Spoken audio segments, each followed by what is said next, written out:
माँ बाबा माँ की होय छे? लगता है तुम्हारी माँ पागल हो गई है। हाँ मैं पागल हो गई हूँ खुशी के मारे, क्योंकि जो सपना आठों पहर मेरी आंखों में रहता था अब वो नहीं होगा। क्यों? क्योंकि वो सच हो गया। माँ कैसा सपना? कौन सा सपना?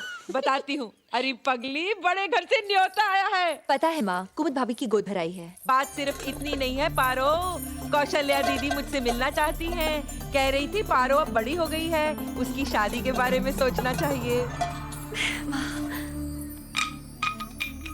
सच पारो, मांग में सिंदूर, आंखों में सपने, सर पर घूंघट ओढ़े, धीमे धीमे कदमों से जब तू उस घर में चलेगी ना, तो तेरी पायल की आवाज पर हमारे घर की खुशियां नाचेंगी।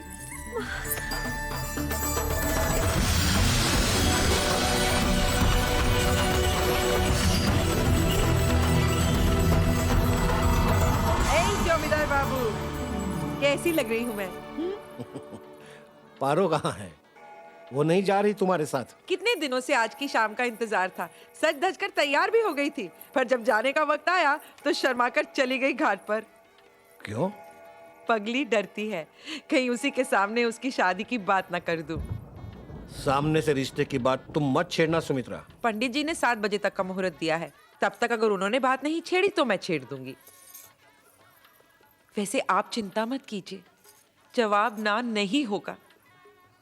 आशीर्वाद दीजिए। सारे मेहमान आ गए। ये सुमित्रा काकी अब तक क्यों नहीं आई? सपने देख रही होगी पारो और देवदास की शादी के। वैसे कुमुद, मैंने पारो के लिए एक बहुत अच्छा रिश्ता ढूंढा है। कौन सा? पास वाले गांव के चट्टोपाध्याय बाबू। कौशल्या दीदी, बधाई हो दीदी, बधाई हो। आपको पोता बहुत बहुत बहुत सुमित्रा मुबारक हो। सुमित्रा सुमित्रा, इतनी भी जल्दी कहाँ? अभी तो देर है। अरे ना, कहाँ दीदी, बस महीने 2 महीने की तो बात है, फिर तो सारी हवेली में तब तो मैं भी आपको दीदी नहीं दादी कहूंगी। तुम भी अपने पारो की जल्दी शादी करा दो, फिर मैं भी तुम्हें सुमित्रा नहीं नानी कहूंगी।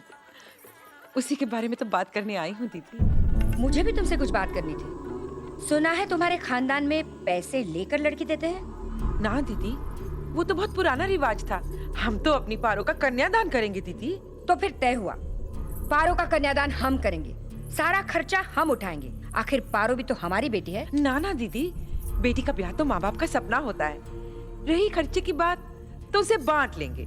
तो फिर बात पक्की हो गई सुमित्रा? शुद्धि दीदी। हाँ शुद्धि। तब तो आज महफिल में आप ही रंग जमाएंगी काकी माँ। ऐसा नाच गाना दिखाइए कि देखने वाले देखते रह जाएं। अरे ना ना बाबा। क्यों? ना। तुम्हारा खानदान तो यात्रा में नाच गाने का ही काम करता था ना, नौटंकी का। हाँ दीदी, लेकिन वो तो बहुत सालों की बात थी। ना ना काकी माँ, आप कोई बहाना नहीं चलेगा। आज तो आप गाएंगी और नाचेंगी। ना बाबा, अभी ना। अरे क्यों शर्मा रही हो? समझ लो कि तुम्हारे पारो की शादी हो रही है और तुम नाच रही हो। अब तो मैं ना कर ही नहीं सकती ना। आज तो रासलीला जमेगी, खूब जमेगी। ये क्या है? शगुन का सिक्का दीदी।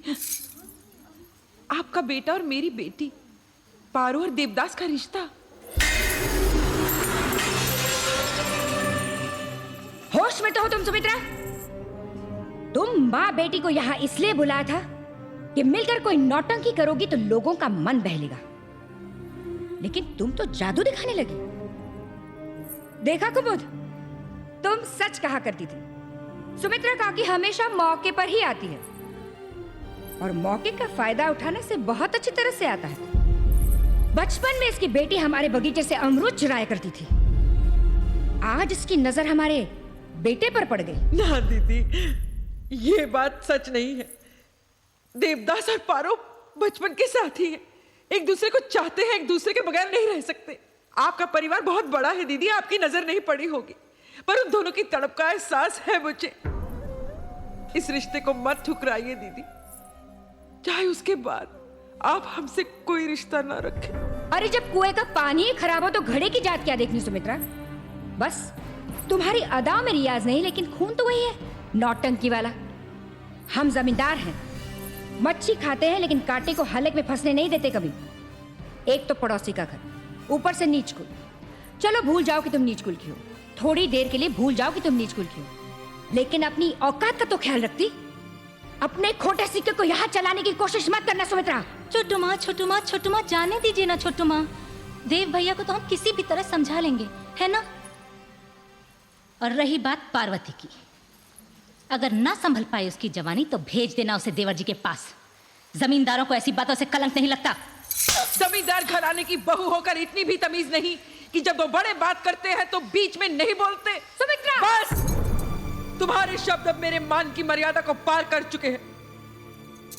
आज तक तुम मेरे लिए दीदी थी, आज के बाद सिर्फ कौशल्या। और कौशल्या गाना तो तूने भी उस दिन गाया था जिस दिन मेरी बेटी पैदा हुई थी। याद है ना बड़ी माँ? इसने मेरी बेटी को मुझसे छीन कर कहा था कि ये मेरी बेटी है सुमित्रा, और मैंने भी हंसकर हाँ कर दी थी। तब मुझे क्या पता था कि बड़े जमींदार की बड़ी हवेली की बड़ी मालकिन इतने छोटे दिल वाली होगी कि अपने बागीचे से चुराए हुए अमरूद का हिसाब भी रखती होगी। बता, है हिसाब तेरे पास? कितने अमरूद चुराए मेरी बेटी ने? बोल। अमरूद चुराती है?